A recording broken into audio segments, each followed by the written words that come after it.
Silmar, muito bom dia mais uma vez. Seja bem-vindo novamente ao Dia a Dia Rural. Olá, meu caro, muito boa tarde, bom dia, aliás. Bom dia aos nossos amigos do canal Terra Viva. Hora de dar aquela resenhada no comportamento dos mercados nesse primeiro dia útil, depois da posse de Donald Trump, depois do feriado nos Estados Unidos, o dia de ontem, também foi o dia de Martin Luther King.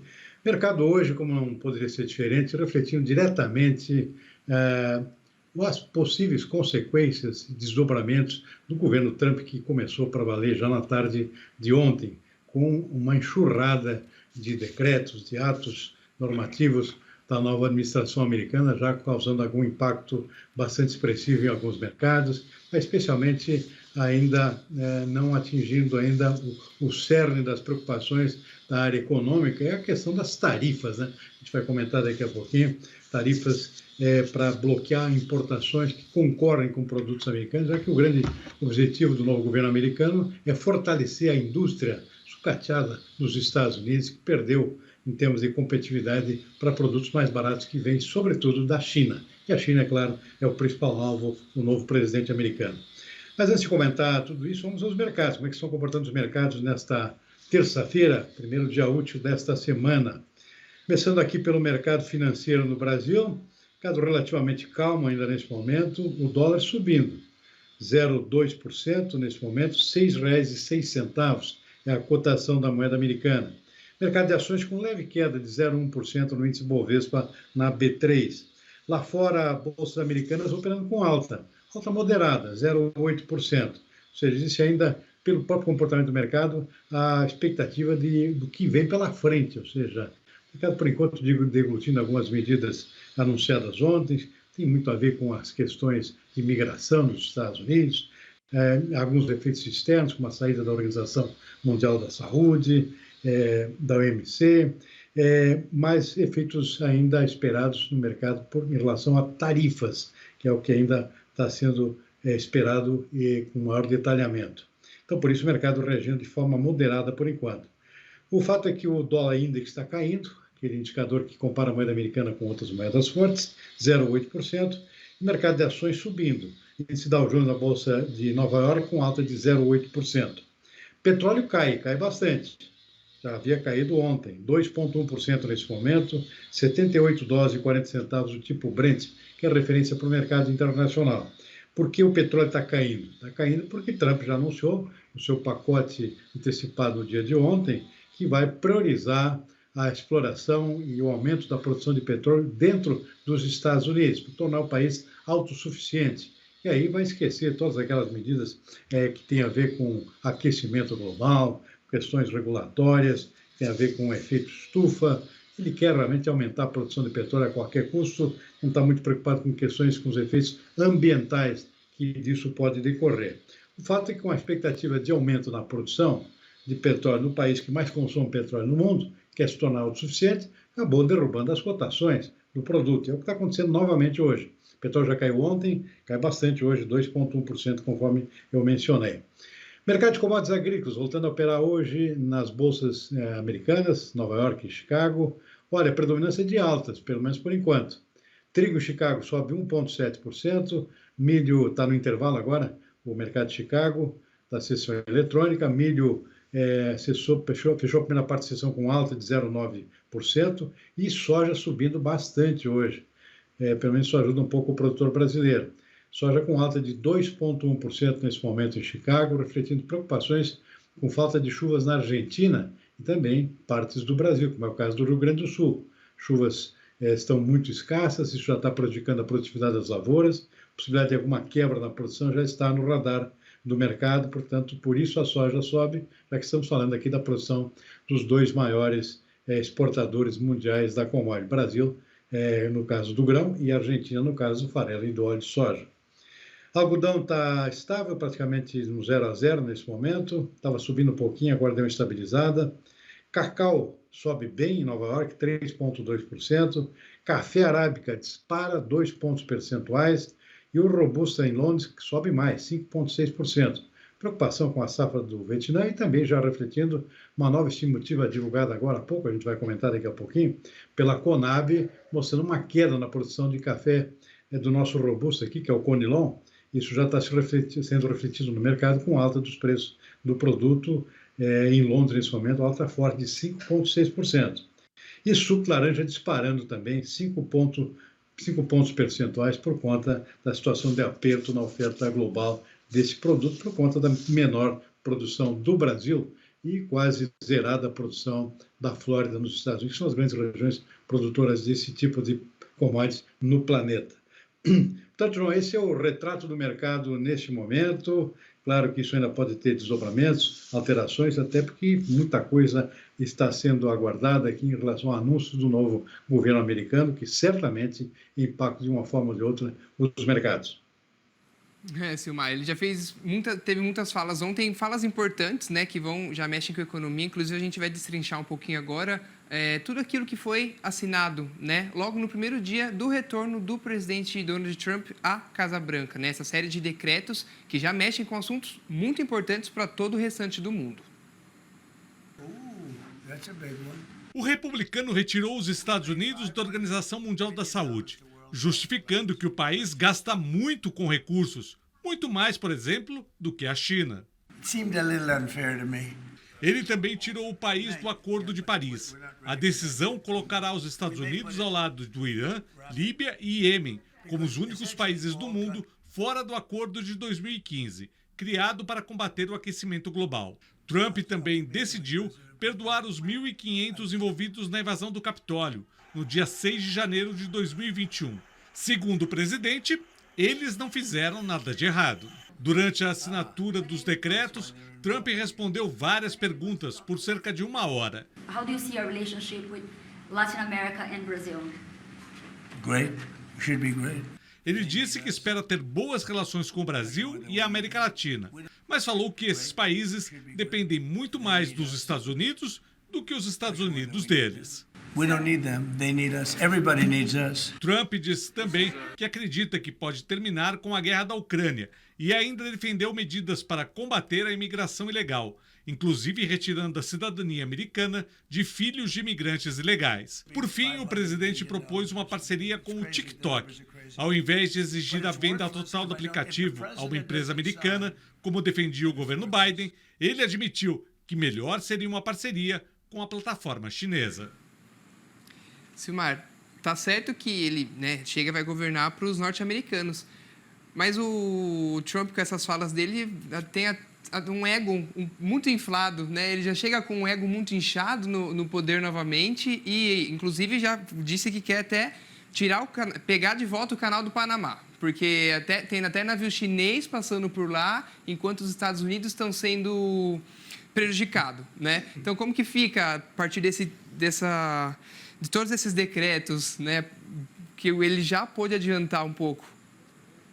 Olha, o fato é que o que ele anunciou ontem são as medidas impactantes, mais populistas, digamos assim, de maior impacto midiático, nada mais é do que aquilo que ele vinha prometendo durante toda a campanha. A dúvida que havia seria voltar atrás em algumas dessas medidas que pareciam só para efeito eleitoral. Deixou claro ontem que não. Ou seja, vai em frente exatamente com todas aquelas medidas populistas que ele prometeu. Isso inclui a expulsão dos latinos, dos mexicanos principalmente, ilegais dos Estados Unidos, a expulsão em massa. Já está começando esse processo. Claro que é um processo complicado e complexo, não é uma coisa de um dia para outro, mas já fez algumas medidas de impacto muito grande em termos globais, como, por exemplo, anunciando a saída do Acordo de Paris, da questão do clima, né? Ou seja, praticamente os Estados Unidos vão estar ausentes aqui da Conferência do Clima aqui no Brasil, que há uma expectativa muito grande para conter o aquecimento global. Pelo jeito, isso não vai acontecer, ou seja, retira os Estados Unidos desse acordo, não entra com o dinheiro também, que é extremamente importante para custear todo esse processo aqui de controle das mudanças climáticas, e, por outro lado, vai poluir mais ainda com aquela ênfase que ele vai dar no aumento da exploração de petróleo nos Estados Unidos, ou seja, economia e combustível sujo, digamos assim, de efeito bastante negativo em termos climáticos. Ou seja, vai totalmente na contramão daquilo que é o objetivo da COP30, que acontece aqui no Brasil no final desse ano, para conter o aquecimento global. Ou seja, tudo na contramão daquilo que a maior parte do planeta está desejando. Quer sair também da questão da Organização Mundial da Saúde, ou seja, significa retirar dinheiro americano, que não é pouco, principal patrocinador da Organização Mundial de Saúde. Isso está causando uma preocupação muito grande em termos globais. Como é que essa entidade vai se sustentar no momento que existem aí pandemias em emergência novamente? Ou seja, um conjunto de preocupações que ele cria com esse conjunto de medidas impactantes que ele anunciou no dia de ontem. O que está faltando agora, uma hora de desdobramento, uma hora de detalhamento, é questões na economia, que pode impactar na economia. Ele promete a criação de barreiras contra a importação de produtos que concorrem com produtos americanos, isso envolve o mundo inteiro, mas o alvo principal é a China. Chamou a atenção que ele não avançou nesse quesito nos primeiros anúncios de ontem. Havia a expectativa que ele ia anunciar alguma coisa já contra a China, foi o grande alvo das medidas protecionistas dele, já no primeiro dia, o que não aconteceu. Aparentemente ele deu uma recuada, deu uma contemporizada e talvez isso se deva ao projeto dele de visitar a China, tentar alguma coisa, algum acordo aí antes de anunciar medidas muito mais impactantes, que significaria, por exemplo, taxar em até 100% alguns produtos vindos da China que concorrem com produtos americanos. Então, essa é uma das expectativas. E outras questões na área econômica, que impõem taxações também sobre produtos importados, é a expectativa com relação ao que pode impactar o Brasil. Por exemplo, aço brasileiro, automóveis brasileiros, porque ele quer incentivar a produção interna dentro dos Estados Unidos. E na área do agronegócio, talvez aí um impacto seja mais positivo para o Brasil. Caso ele imponha, por exemplo, taxações contra produtos chineses, os chineses, em retaliação, podem deixar de comprar soja ou milho dos Estados Unidos e comprar do Brasil. Então, o Brasil poderia ser beneficiado em relação a isso. Mas, por enquanto, são conjecturas, depende muito do que vai acontecer daqui para frente, muita expectativa nos mercados, inclusive. A gente nota que os mercados estão até reagindo de forma moderada, porque estão esperando mais coisas. O que pode acontecer hoje ou nos próximos dias, em medidas que possam impactar os ativos, seja financeiros, ou seja de commodities, agrícolas ou não agrícolas, nas bolsas internacionais, com impacto, claro, sempre diretamente nos países que dependem disso, como é o caso do próprio Brasil. Inclusive, hoje começa aquele fórum internacional em Davos, né? E os empresários já estavam desanimados de participar, porque justamente por isso, por não terem tido o retorno das propostas financeiras, como você bem falou. Esperava-se alguma coisa em relação à China, o Trump veio falando que vai ter até parceria por conta do TikTok, né? Então, esperava-se uma coisa, chegou outra. Surpresas do governo aqui. Primeiro, cumprindo várias coisas que ele havia prometido, realmente está cumprindo, mas deixando para trás algumas outras medidas. O Fórum Mundial de Davos já começou com algumas preocupações grandes, como a comissária da União Europeia, muito preocupada com os efeitos globais da nova política de Trump, que considerou catastrófica. Vamos ver o que acontece pela frente a partir desse novo governo, que certamente vai impactar o mundo inteiro. Silmar, então agora a gente muda de assunto, a gente vai falar aqui do nosso Brasil. Porque teve bronca ontem, viu, na primeira reunião ministerial do ano com o presidente Lula, lá em Brasília. Esse encontro já tinha grandes expectativas, porque pode ser o último para muitos dos ministros, já que já são especuladas algumas mudanças na esplanada dos ministérios a partir de fevereiro. Uma reunião ministerial marcada por broncas na equipe. A primeira, por causa da portaria da Receita Federal com mudanças no PIX, que desgastou o governo. Daqui para frente, nenhum ministro vai poder fazer portaria que depois crie confusão para nós, sem que essa portaria passe pela Presidência da República através da Casa Civil. Muitas vezes a gente pensa que não é nada, mas alguém faz uma portaria, alguém faz um negócio qualquer, daqui a pouco arrebenta e vem cair na Presidência da República. O Ministério da Fazenda não foi o único a ser cobrado. Lula disse para todos os ministros que quer resultados e soluções neste ano. O presidente citou diretamente o preço dos alimentos e admitiu, estão caros. Todo ministro sabe que o alimento está caro e é uma tarefa nossa.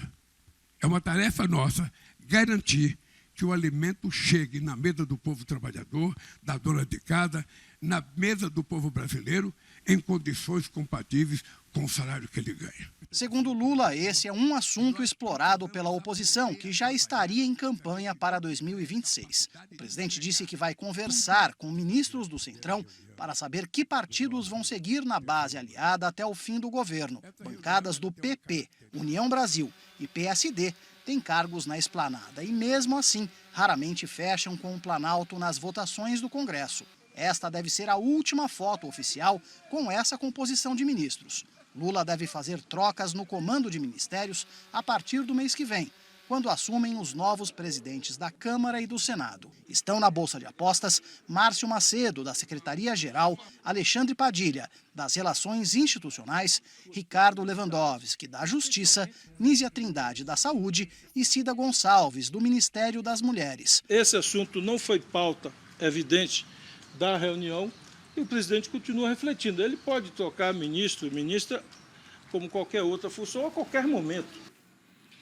Silmar, o governo continua então equilibrando o pratinho, né? Cada vez com mais pratinho para precisar equilibrar. A gente teve agora, semana passada, né, toda essa polêmica envolvendo a fiscalização do fisco, né, do PIX, e o governo também já começa o ano 2025 com algumas aparentes derrotas, né, pelo menos ideológicas. E agora, mais pratinhos para equilibrar, que vem a mudança dos ministérios, um ano que antecede campanha eleitoral para a presidência também. Está cada vez mais delicado.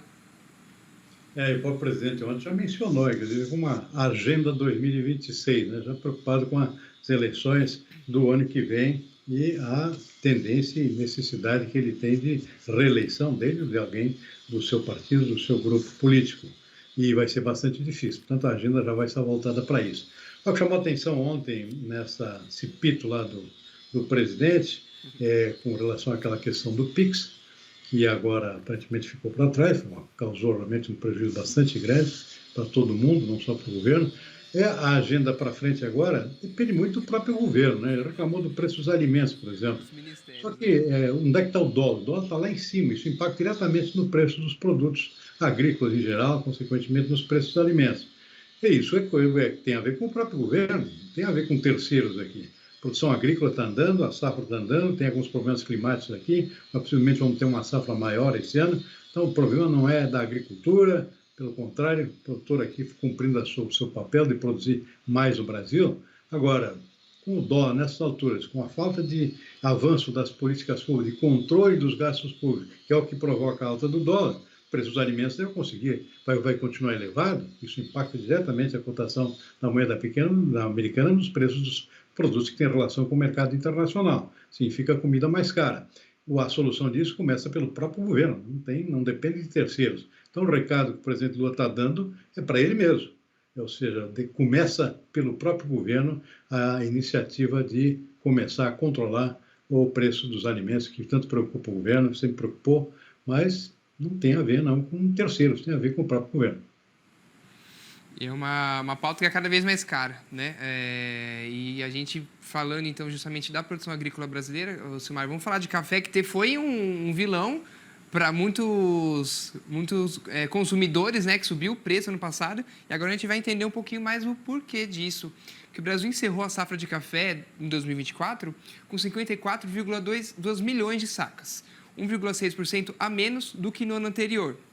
Esse resultado é um efeito direto do clima que foi negativo para os cafezais. Minas Gerais, por exemplo, que é o maior produtor de café aqui no Brasil, teve uma redução de 3% na colheita. Isso por conta da estiagem e das altas temperaturas que foram registradas no ciclo do ano passado. Na verdade, que já vem sido registrada há bastante tempo e atrapalhando a produção de café aqui no Brasil, né? Para a variedade arábica, por exemplo, que estaria num ciclo de bienalidade positiva, tivemos um crescimento só de 0,2% na produção, chegando então a 39,6 milhões de sacas. E o Conilon, segundo a Conab, teve uma redução de 6% na produtividade média e que resultou numa colheita de 14,6 milhões de sacas também no ano passado. Agora, quando a gente fala de exportação, os números foram um recorde. Foram uma alta de 30% no período de janeiro a dezembro do ano passado, com volume de 50,5 milhões de sacas de café embarcadas, que foram compostas por estoques de diferente ano safra, uma vez que a produção do ano passado chegou em quase metade disso, né, Silmar? Então, a gente está vendo aí, ano após ano, já tem uns 3, 4 anos que a produção de café no Brasil tem sido prejudicada pelo clima e, como você citou, o dólar é alto, a tendência é que o pessoal mande cada vez mais lá para fora, né? Mas como fica, então, daqui para frente? Bom, a preocupação no momento agora tem mais a ver com a próxima safra, que vai ser colhida à metade do ano, né? Que vem sendo, foi já bastante prejudicada pelo clima desfavorável. Esses dados divulgados hoje pela Conab são a última estimativa oficial da safra velha, ou seja, da safra que já foi colhida no ano passado, 2024. Então, um balanço final aqui dessa safra. Vou comentar rapidamente isso aqui, eu depois comentar também a próxima safra, que é que está mais impactante em termos de mercado nesse momento. 54,2 milhões de sacos significa 1,6% abaixo da safra do ano anterior, 2023. Basicamente, esse desempenho se deve mais à queda na produção do café robusto, nosso Conilon, queda de 9,6% para 14,6 milhões de sacas. Safra afetada aqui por condições climáticas favoráveis, especialmente no Espírito Santo, que é o principal estado produtor dessa variedade. No caso do Arábica, a safra de Minas Gerais, maior produtor, também foi bastante prejudicada por clima no ano passado, mas ainda a produção caiu lá, a produção de Minas Gerais de 3,1%. Mesmo assim, a produção de Arábica ainda foi um pouco maior no total, considerando todos os demais estados, inclusive São Paulo, maior um pouco que a do ano anterior, 1,8%, são 39,6 milhões de sacos. Então, disso, somando os dois aqui, dá 54,2 milhões, que é uma safra menor que a do ano passado, embora ainda um pouco maior do que a safra colhida lá em 2022, que foi a última da chamada bienalidade alta, ou seja, ano de safra cheia. Agora, a preocupação, como eu disse agora, está mais voltada para a safra que vai ser colhida na metade desse ano, a próxima safra. É isso que está impactando o mercado, fazendo com que os preços explodam no mercado internacional. Tanto por questões de preocupação aqui com a safra brasileira, que deve ser menor, por conta do clima desfavorável que aconteceu já no final do ano passado, como também por conta de preocupações com a safra do Vietnã, que é o maior produtor e exportador mundial do café robusta, que é referência para o nosso Conilon.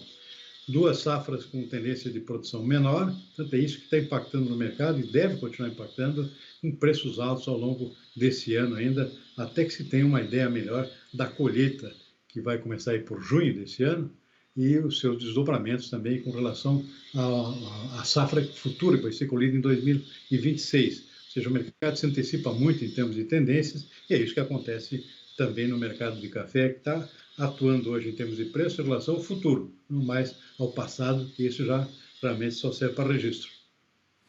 Tá certo, Sansumar, muito obrigado, viu, pelas análises, pelas informações e até amanhã. Até amanhã. Bom trabalho por aí.